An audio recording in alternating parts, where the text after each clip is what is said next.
Quick tips lang to. Ito yung AMS 1 and 2. Change tayo ng battery without interruption. Kailangan yung batteries natin 3 years lang, 36 months. Kailangan nating palitan. Yan yung battery naka-locate sa likod ng likod ng engine console. Ito yung kailangan nating i-isolate. Yan na yung breaker papunta dun sa battery. Okay? Tapos kailangan ang alarm, kita natin yung alarm, AMS battery power fail. It means turn off natin yung battery. Goods na yun. Alam na natin na gumagana yung alarm. Tsaka nakamonitor din yung AMS battery natin. Yan yung 12 volts. Ito yung CCU niya sa AMS. Yung UPS sa baba, yan yung sa monitor at saka dun sa hub. Yun, merong UPS 1 at saka 2.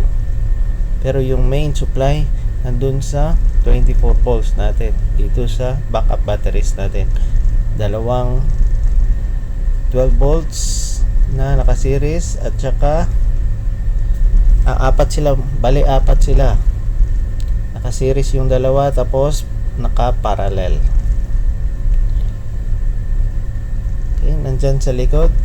Check natin yung battery, 12 volts, 24 ampere hour, apat na piraso. Kailangan 36 months ha, bago papalitan. Yan yung guaranteed lifespan ng battery natin. Siguraduhin natin na tight yung mga terminals. Eto, dagdag insulation na lang sa ating spanner.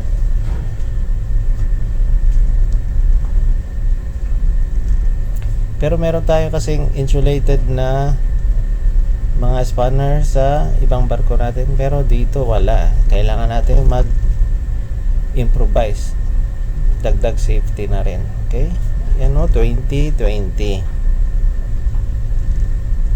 Kailangan nating papalitan. Lagyan kaagad natin ng installation date para sa ating reference. Okay?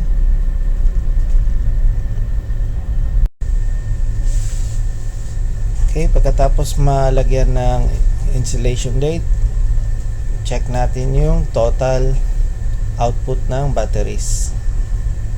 Doon na tayo sa breaker. Yan, 25. Good.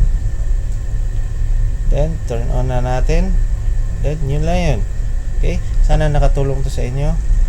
Then, i-assure lang natin every weekly test or monthly test. Check natin ang expiration date ng ating mga batteries. Before mag 3 years, kailangan naka-order na tayo. Okay? Sana nakatulong sa inyo ang munting video na to.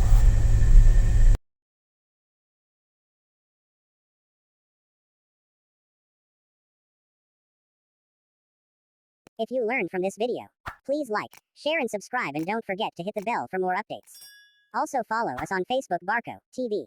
Thanks for watching.